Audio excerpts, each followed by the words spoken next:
नमस्कार, कसे आहात सगळे? बरे आहात ना? तुमच्या इच्छा, आकांक्षा, मनोकामना गणपती बाप्पा पूर्ण करू देत आणि तुमचा हा दिवस खूप छान जाऊ देत. तर आज आहे दुर्वा गणपती व्रत. आज विनायक चतुर्थी सुद्धा आहे. तर आज दुर्वा गणपती व्रत प्रत्येक श्रावण महिन्यात केलं जातं. पण हे का केलं जातं? तर पुराणात याच्याविषयी, या दुर्वा गणपती व्रताविषयी एक कथा सांगितली जाते. अंधलासूर नावाचा एक राक्षस होता,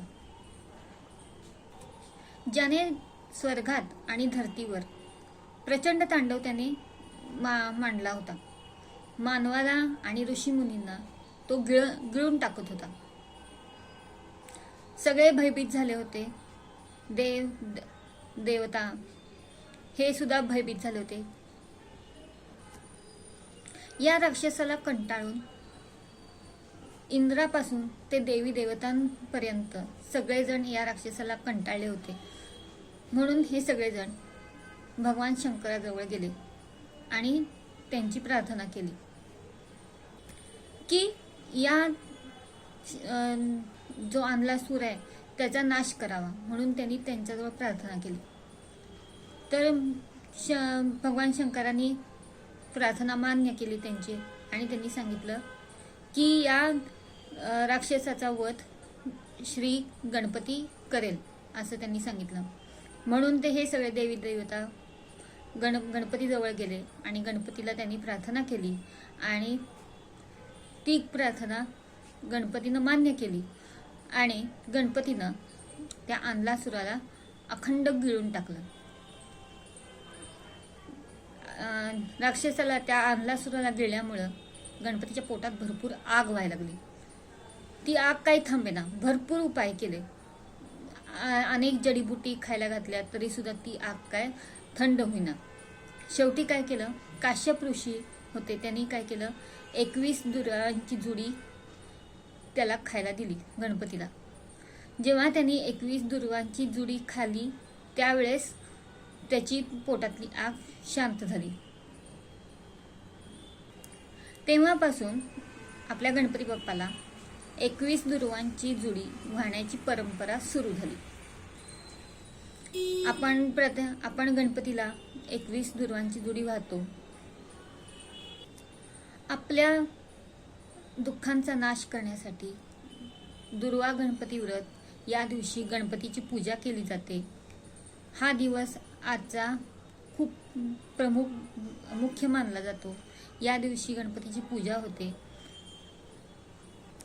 गणपतीला आपण दुर्वा वाहतो, ते शुभ मानल्या जातात.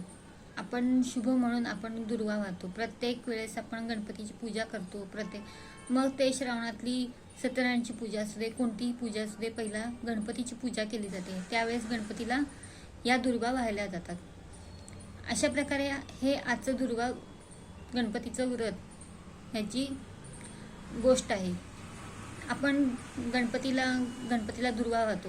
असंही मानलं जातं की गणपतीला दुर्वा घातल्यामुळं आपल्यावर जे संकट असतं ते संकट टळून जातं. म्हणून प्रत्येक जण गणपतीला 21 दुर्वा आणि लाल फूल वाहतो.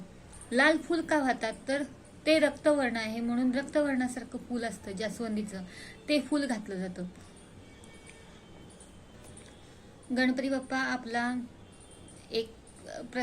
गणपती बाप्पा हे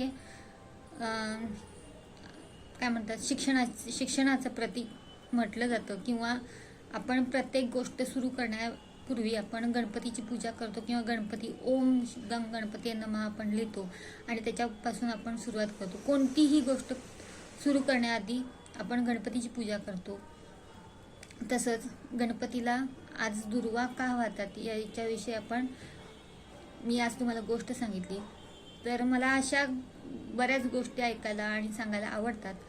तर तुम्हाला अशाच गोष्टी ऐकायच्या असतील तर माझ्या या व्हिडिओला सबस्क्राईब करा. चॅनलवर नवीन असला तर माझ्या व्हिडिओला सबस्क्राईब करा. तुम्हाला हा व्हिडिओ आवडला असेल तर या व्हिडिओला लाईक करा. तुम्हाला आणि काही गोष्टी तुम्हाला माहीत असतील तर ते मला कमेंटमध्ये सांगा. किंवा तुम्हाला माझ्याकडनं काही माहिती हव्या असतील त्याही तुम्हाला प्रश्न तुम्ही मला कमेंट करून विचारू शकता.